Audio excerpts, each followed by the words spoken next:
So, the big question is this: how can health conscious people, especially women entrepreneurs, create a healthier, less toxic, more holistic life and protect the planet without the overwhelm of conflicting information and lack of time? That is the question, and this podcast will give you the answers. My name is Amy Todisco, and welcome back to the Green Living Now podcast. This is episode 8, and my special guest is Lana Gelb.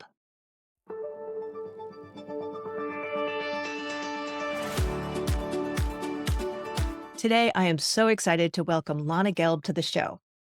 Lana knows a lot about keeping fit and why it is so important for our brains to learn new things every day and do things in different ways, and the importance of nature in our lives. She's explored different ways of eating, going from vegan all the way to carnivore, and discovering what works best for her. She loves to help people find fun ways to exercise and connect with the outdoors. Get ready to hear all about her cool experiences and her great tips on how we can all live healthier and happier. So let's get to it. Welcome to the Green Living Now podcast. Today we have Lana Gelb as the guest, and I am excited about this interview, Lana. So to start us off, how about you tell us a little bit about yourself?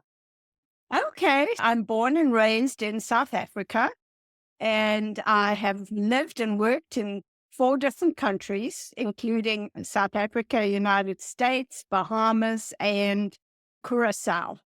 Ooh. I've been very, very fortunate in my life and in my career to be doing this. Originally a high school English teacher, and then started to get involved about 42, 43 years ago with working out and understanding physical fitness. I eventually did a master's degree in wellness promotion. I started my career with a studio in Key Biscayne, Florida, Oh, wow. um, where I did low impact aerobics, but I also got certified in yoga and dance. I've been dancing since I was 5 years old, and that's a long time ago. I've always had an interest in music and movement. Today, I am an exercise physiologist through the American College of Sports Medicine, and I am an international somatic movement therapist. Very cool. So, yeah, what I specialize in now is the brain, Mm. and in particular in neuroplasticity and longevity So of the brain. let's start with a little bit about how you got into that work, especially around the brain and the neuroplasticity, and give us some things that you think we ought to know about them. Okay. After 30 years, more or less, of being very obsessed with physical fitness, strength training, flexibility, cardiovascular work, and what their benefits were. And I'm a vehement researcher. So I look up stuff and I find stuff and I do course after course after course. And in 2011, I was introduced to a program called Ageless Grace. It's an international program, evidence based, and I got certified in it. And I could say I really discovered that I had a brain. Mm. I had never connected to my brain. And I'm finding that that's very true of most people. I think that that's because we don't see it. You know, we can Probably true. connect to our face and our outer body because we see it. We can look in a mirror and see different effects that happen and changes and so on. But we don't really connect to the brain unless we have some kind of diagnosis.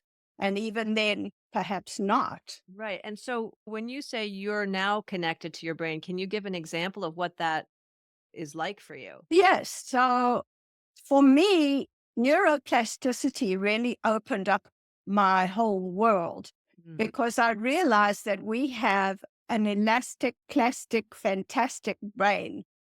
And we just don't know how, unless we're taught or we do a lot of research, how to stimulate and activate the brain so that we can live a cognitively sharp life. We know that during the pandemic, there was huge research showing major cognitive decline.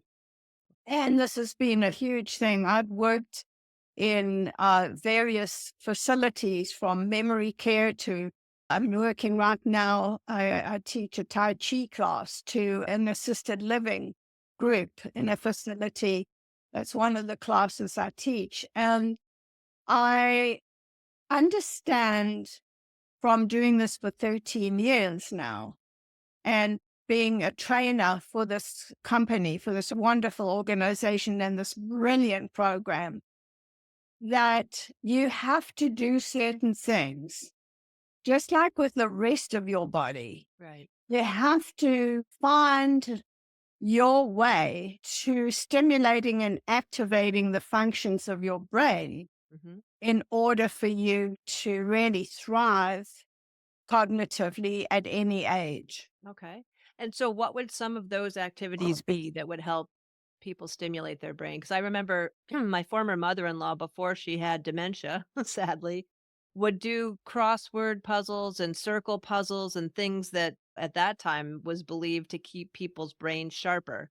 But I'm imagining that there's a lot of other things that you've been taught that is probably more effective, or what would you say? Yes, so the research shows that crossword puzzles, Sudoku, Lumosity, brain games, in other Yes. words, are good and people should continue to do them. Yes. However, we have five primary functions of our brain. And what those do is one, two, maybe three, if you're lucky, functions of the brain. What I teach in this program that introduced me to the brain, the key and the sweet spot for the brain is to incorporate the five functions of the brain. And the most, I can't say the most important because they're all important, is strategic learning. Should I go through them? Sure. Yes, that would be great. Okay. So it's strategic thinking, it's analytical learning, it's memory and recall, it's creativity and imagination. But the final one is the key: learning, kinesthetic learning, learning through your body. Okay. If you don't have that component, you're not going to have the full effect of cognitive learning. You will have bits and pieces that will be useful in some regard, but when you include your body, Hmm. when we're doing brain games and we do it to music, which is the whole aspect of brain enhancement.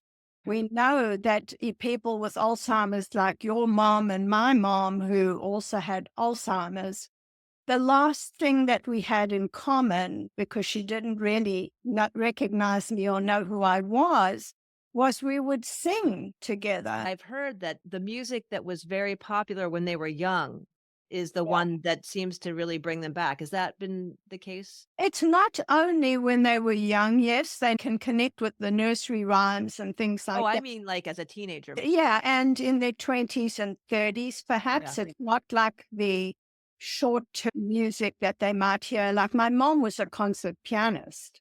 And so she had all these classical songs as well, which I couldn't help her with, unfortunately. They weren't songs per se, they were concertos and things like. Right. But yeah, so the combination of the music, which is very brain centric, and we do one, for example, we do a tool. There are 21 tools in Aegis Grace, and one of the tools is called Front Row Orchestra. And what they've found, Dr. Norman Deutsch, who wrote The Brain That Changes, Uh-huh. he has done a lot of research on music. And what we know that when a person learns a musical instrument, the reason why it activates all five functions is because you're using your body, whether you're a conductor or whether Ah, you're playing a flute or yes. whatever it is, you're using your body. That's In fascinating. addition to all the other things, the creativity, the imagination, the memory recall, the strategic planning, Yeah. and I forget the last Fifth one. one.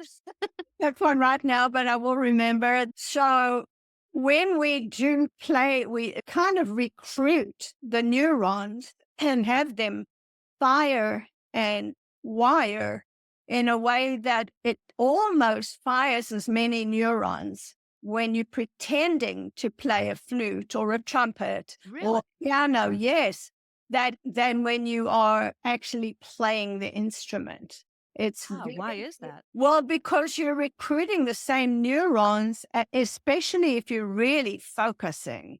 Mhm. You can't do this for the Right. piano. You have You to be serious about playing, even if you're not touching, like, if you're playing a piano, but you're not actually touching the keys, that still works? It still works because Wow. if I cue them and I say, we have 88 keys and you need to use all your fingers and feel the white notes, feel the black notes, think about the sharps, think about the flats, even if you've never played the piano, but particularly if you have, Yeah. then you're doing a lot of recall and all this analytical thinking is the last one. Oh, So, yes, that's right. you're analyzing, strategizing, and you're doing almost the same thing. So if you know that you hold a flute, one hand forward and one hand back, you purse your lips and you Mm, just blow and you play. It's not anywhere near 100% right. like actually learning an instrument, but you have the facets of it that create a neuronal firing in a way that other things really don't. That's amazing. So when you say a neuronal firing, is that where we're creating new neural pathways through Oh, trying activities that we haven't done, or even yes. driving home a different way than you're used to creates a new neural pathway, correct? Yes. Well, this more about the firing Just and getting it to fire. yes, just getting it to fire. I see. Neural pathways are, like you just said, if you take a different pathway, literally, you're going for a walk in the meadow behind me, and you're going to not go the same way you go every day, the same speed you go every day, the same gait, Right. the same route. What happens is you actually start to decline both cognitively and physically because the brain needs change constantly. The rule of neuroplasticity is there are two rules. You need to do something new every day of your life, Hmm. or something you know how to do, but do it differently. Fascinating. So that might be one of the reasons why I love learning something new all the time is it keeps my brain happy and active. I wanted to remark about something that I had heard. I've heard about athletes that have done their routine just in their head, and physiologically they get many of the same benefits as they do if they were to actually do that with their body. Have you heard about that Oh, scientifically? yes. I got through the American College of Sports Medicine. Mhm. And they do a lot of sports psychology Mhm. in that. And it's the same idea because it's creativity and imagination. It's visualization and imagination, for example. When you are an athlete, let's say you're a baseball player, Mhm. and you're imagining and practicing in your mind, maybe closing your eyes, exactly where you start, how you move, where you go, how you rotate, Mhm. speed of the ball. All these factors are very highly brain prepared Mm. for the event. So you have a big plus, a big advantage if you're an athlete and you do that all the time. And most Right. really the big athletes all do that. You always see Yeah. them practicing in that way and then getting into the actual practice physically. So Mm. it's a cognitive and mental practice Hmm. that we can do in anything in our lives. Mm. I worked with people with strokes and with different disabilities, both physical and cognitive. Mhm. And I always get them to imagine things because sometimes if they have one side of their body that they can't move, Oh. I get them to do it on the other side because we do a lot of reciprocal left and right work for the two hemispheres to balance. And then I tell them to close their eyes and just make your brain believe that you are moving that hand that way, or to throw a ball, or to hit a tennis ball, or do a basketball, or play a drum, or whatever it is. And it's a miracle how they start to move, and they start to move, and they can't So believe. you can see the side of them that was previously paralyzed or immobile Yeah. for whatever reason, you can actually see it starting to move. Yes, That's absolutely. remarkable. Yeah, no, it's remarkable. And the Jesus. power of the brain, we Yeah, can honestly do just about anything that we want to do, and that we are prepared to make a deal with ourselves to be compliant. interesting. Yeah. Is there any science on any differences between male brains and female brains? There is a lot of science and there are differences. That's not really my Area of expertise? area of expertise, but there is a lot there. Yeah, how it differs from a man's brain. And it's fascinating. But we have a superior brain, don't you? Oh, Yes, of yes. course. Of course. No offense, men, but yes. I think that's been proven over and over again. So I know you do work with nature too. Yes. Share a little bit about what kind of experiences with nature. What are you doing with nature and people? Well, okay. So as you can see, I have a natural background. Yes. And of course, it's not a actual background, it's a virtual background. But Right. wow, this goes back to my childhood and growing up in South Africa, because I was so privileged to live there. And I lived in a very small town. I was born in a small town not far from Johannesburg, but it was the house that we had. That's why I chose this, and I choose this for all my talks. It reminds me so much of the back of our house. No kidding. So Oh, it looked like that with mountains well, and everything. with no mountains. It was Ah, just fields of hundreds of wildflowers. oh, And beautiful. I used to go even from age 5 to go and pick. My mom wouldn't let me use a scissors, so she came with me, and she did the stuff I wouldn't cut myself.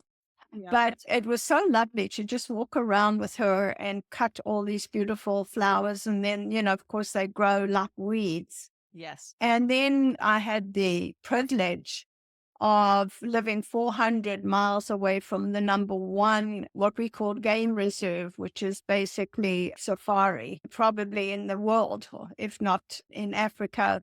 It's Kruger Park, Oh, which is okay. well known. And it was 400 miles away from where we lived.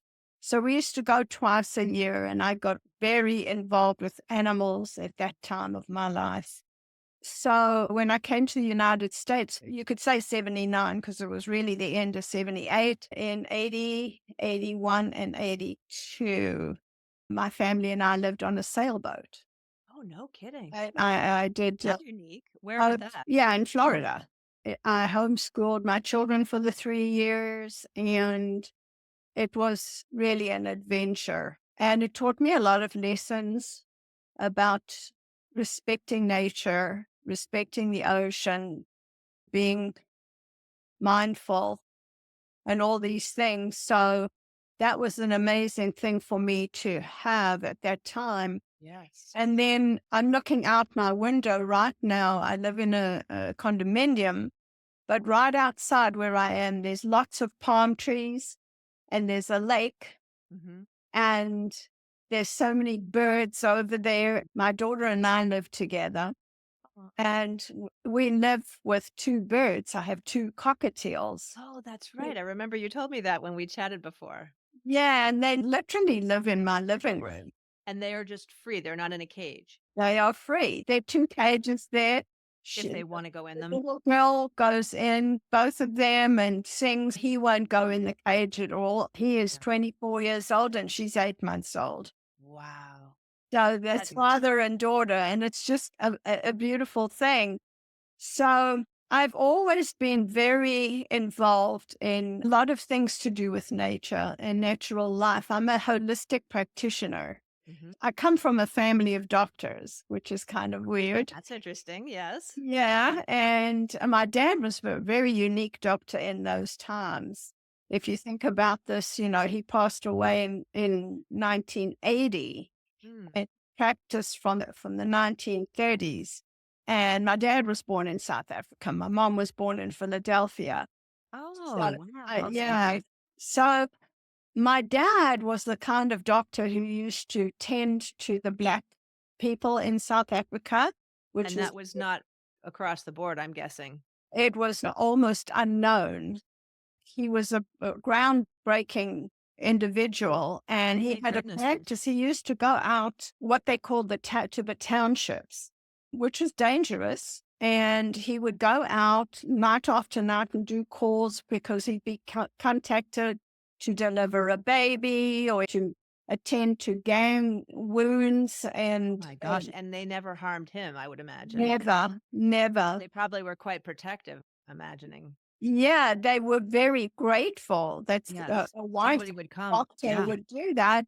And then he would come home at 3 or 4 o'clock in the morning with chickens, with gourds, Oh, with they traded. carvings, with fruit. So that's how he got paid. That's And incredible.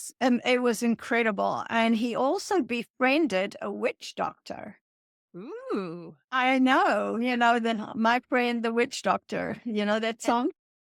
so, Well, yes, of course, that one, the classic. I Okay. always play it. So my dad Wow. did this because he got together. I don't even know how he ever met this man, but the two of them worked as partners. Uh, Work together with yes, patients. yes. They gave each other credibility, validity, because it was a new thing for these people. Some of them never had even seen white people. And Wow. so this was a big thing. And so they respected my dad because he was partner with a witch doctor, and they respected the witch doctor's work because he had a medical doctor as Wow. his partner. So I have a background in very strange, different things. But so interesting and unique. Yeah, it is unique. So I'd gone the other route. I mean, not completely the other route in terms of I am my own doctor. Relate to that. I am 77 years old, young, Young, yes. and I have no prescription drugs and haven't ever had. I think I had antibiotics once in my life. That is I, remarkable for the average American and how many yes, pharmaceuticals people are on. yes. And when I was in my 30s, I was diagnosed with high cholesterol. And my dad always used to say to me that there's nothing about that. He was really ahead of his time. He said, "You eat as many eggs as you want to eat." And I thought he was a little crazy at the time, but he was right. Yes. And Something. I'm really recognizing how amazing and unique he was and how ahead of his time he was. I used many, many different things Yes. to heal myself. And I'm so grateful and thankful to God that I'm thriving in my life. I I think won't so. even use over the counter. Right. Nor do Hardly, I. And hardly, hardly ever. It has to be really something critical for me to. yes, So in my analytical mind, I looked up what the cause, because that's the difference between traditional medicine treats symptoms. correct. I want to know from my clients and from my patients, what are they presenting Yes, that has happened in their life to cause what's going on, whether it's the brain or the body. exactly. And Uh, let me just illuminate one point that I thought somebody made that was so good. It when we have symptoms, it's sort of like when a car has a check engine light or some other kind of warning light that comes on. And so if we were a car mechanic and just silenced that, that would not take care of the problem. So in a sense, Western medicine, which I think is more of a sick care system than a healthcare system, tends yeah, to try to yeah, treat. Right? They tend to treat the symptoms to try to eliminate them, but not do what you're doing and what I do, which is going to the core of, okay, what's causing this? How do I heal this at the beginning of wherever it started? yeah. Okay, so you got Well, for and me, kindness. yeah. So for me, I realized after doing a lot of research that I have noise damage.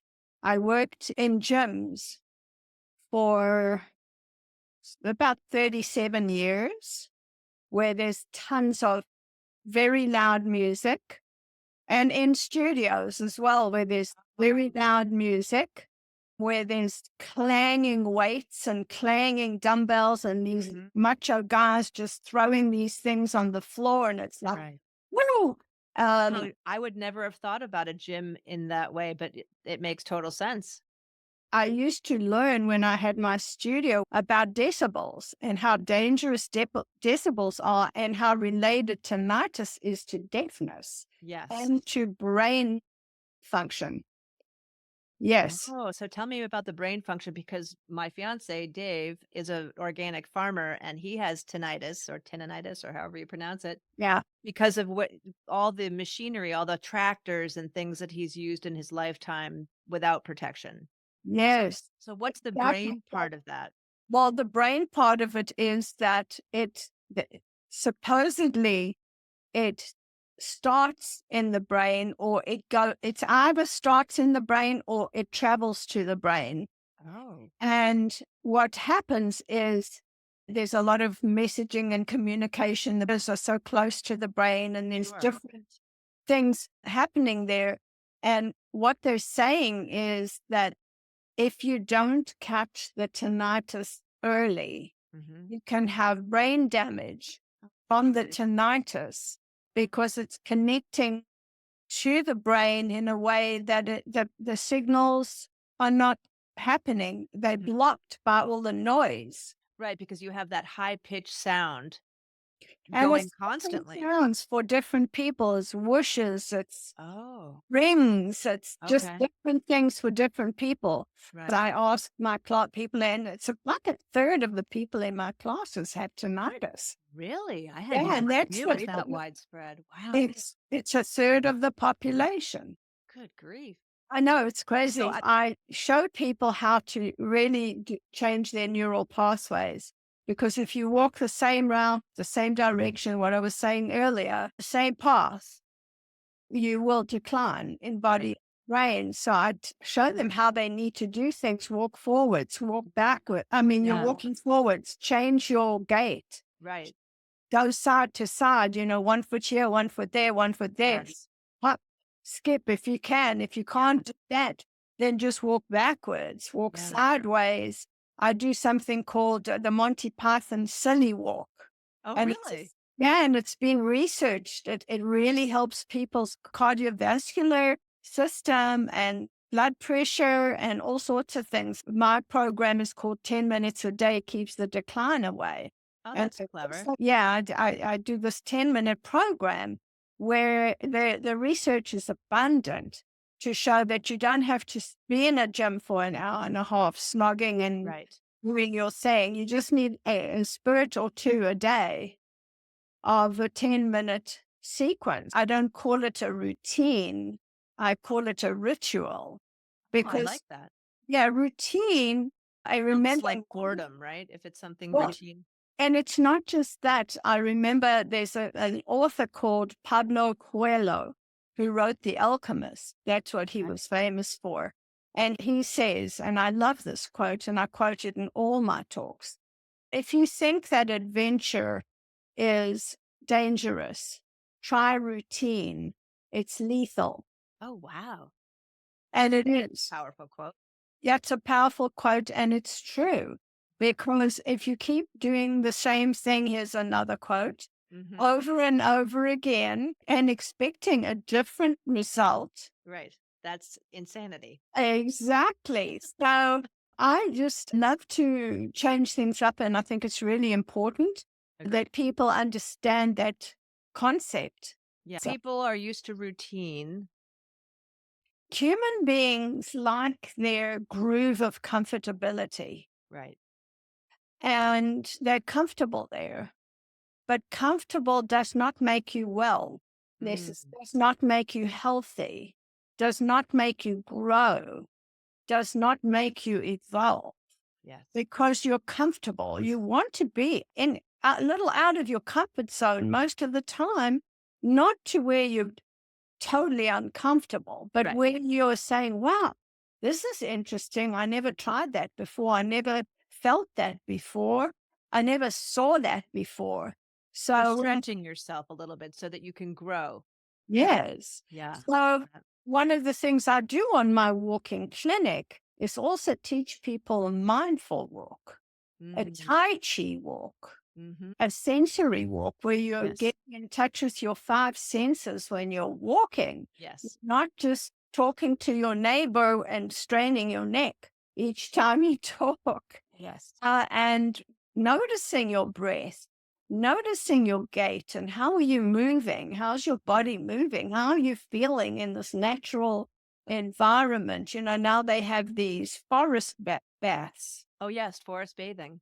Yeah. And I mean, there's all kinds of things. And also, we know about nature deficit disorder, which has come around because of the pandemic with children. Mm. Children were stopped from going into nature. And we know that there's problems with those videos and all Oh, these gosh, yes. The technology, technology. social media, and all Right. this, and they're addicted. And even though nature deficit disorder is not a credited pill, Mm-hmm. but it is a syndrome that is happening now. And, we have a lot of sad, I call it sad things in our world. We have the standard American diet, Yes, which is very sad. which is very sad. And then we have that, what do they call it? It's also SAD, the seasonal Affective disorder. disorder. So those three things, when you think about it, that's about sunshine, Yes. about Right. being The lack of vitamin D production in the skin. And I think part of that too is that people have been so terrified to think that they have to slather on sunscreen, which is loaded with chemicals, toxic chemicals. yes, And really, people need at least 15 to 20 minutes of sun without anything on. If you're prone absolutely. to burning, there are better sunscreens or even those sun clothing that you can wear. Yeah, you can wear clothing, but you need to be in the sun. Right. I, 15 to 20 I minutes a day, ideally.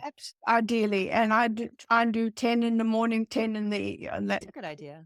yeah. So I And there's something about first thing in the morning sunshine that's supposed to help. melatonin. Yes, that's it. Yes, Melatonin production, exactly. So yes, so Lana, I know you have a free ebook. Can you tell us briefly about what that is? yeah. If I remember correctly, it's 5 tips on brain nurturing. Oh, okay, cool.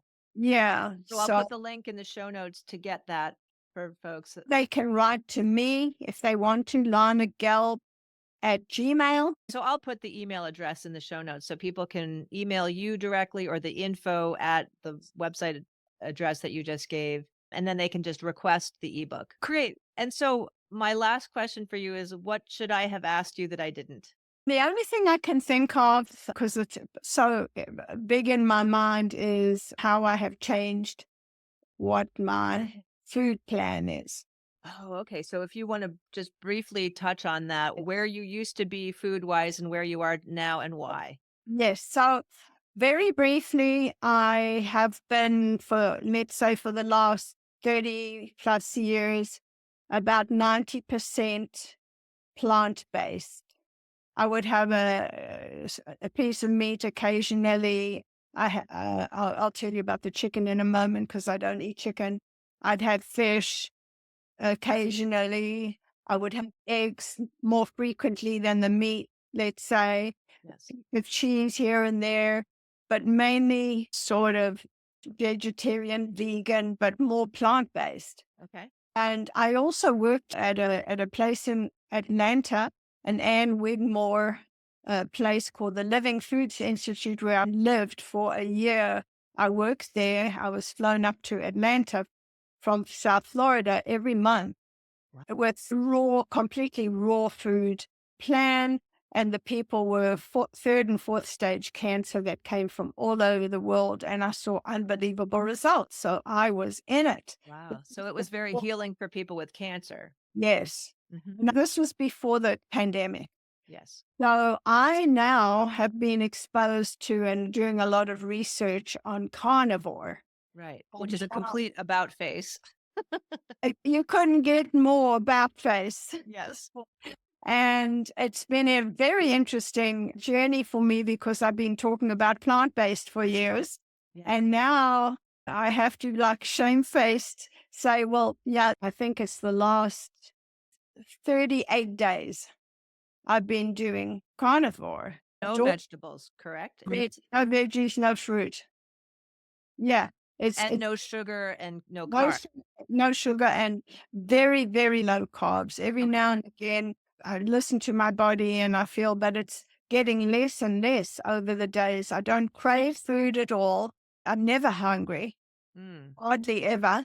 I'm not doing it for the weight loss like a lot of people are. I'm just doing it for optimal health. Mhm. By the way, tell your partner that a lot of the people that I follow, and they're all doctors, Mhm. of either neurologists or cardiac surgeons or eye surgeons, say many of them have stopped their snoring by Is eating that right? carnivore. Yes, by eating That's carnivore. fascinating. I'm gonna have to look into that.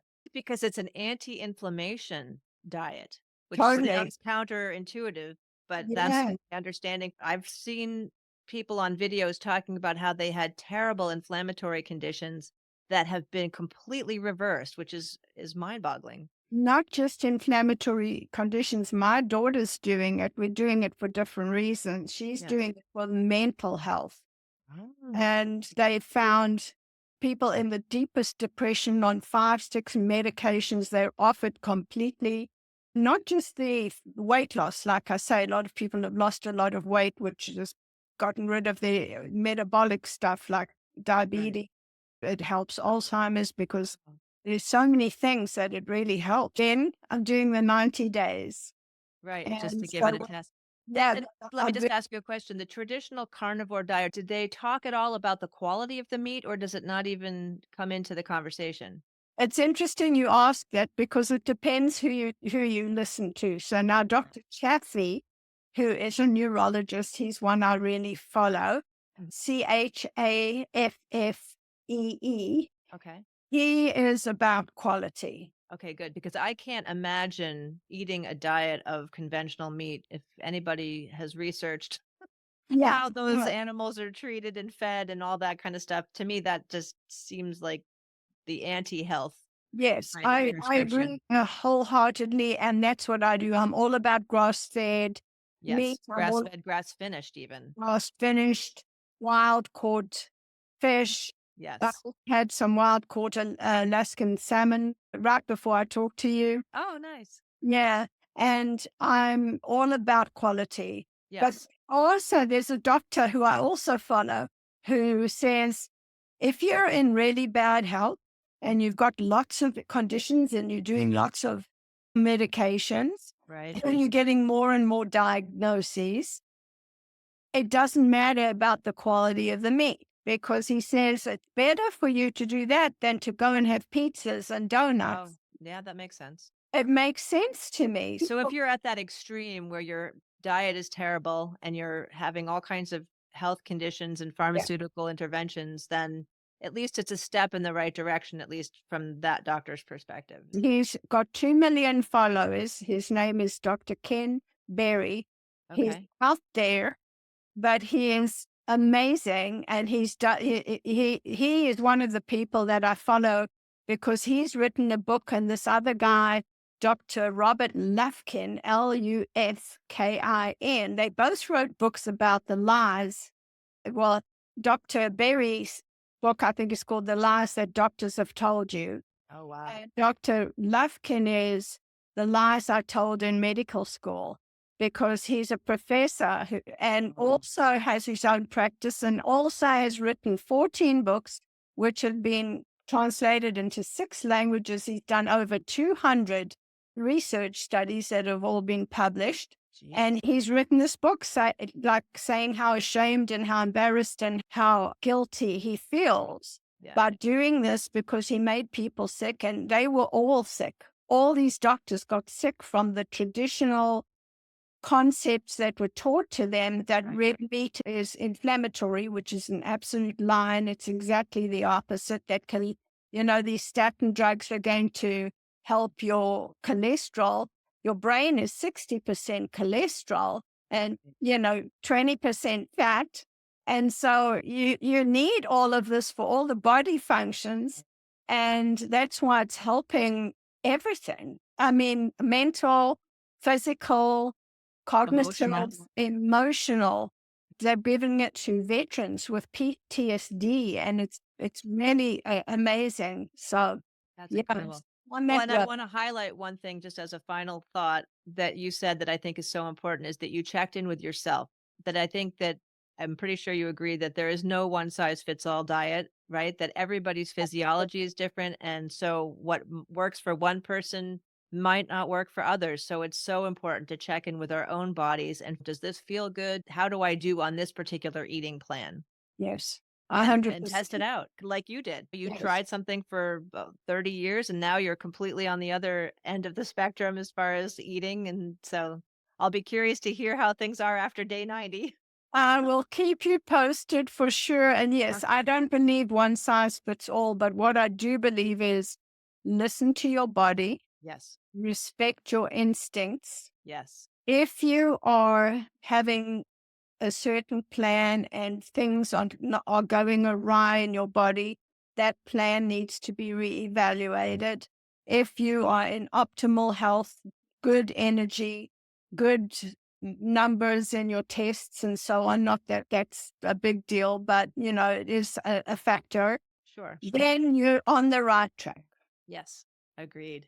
Well, Lana, thank you. This was just filled with so much great information. I really appreciate your time and expertise, so thank you. You're so welcome. Thank you so much for having me. My pleasure. And I really enjoyed the interview. Thank you. Oh, good. I know we covered a lot today. And if you're feeling inspired to start making these changes, but you don't know where to begin, I've got you covered. I've created a free 5-day cleaner eating and non toxic living challenge to help you swap out hidden toxins in your food and your home and your everyday life without the overwhelm. So you can join me anytime at greenlivingnow.com. And if you're ready to go deeper and you want a clear step-by-step plan to detox your food and your home, check out my courses. Whether you're looking to clean up your diet or create a truly non-toxic home, I've put together everything that you need to make it simple and doable. You'll find the details at greenlivingnow.com, and I'd love to support you on your journey.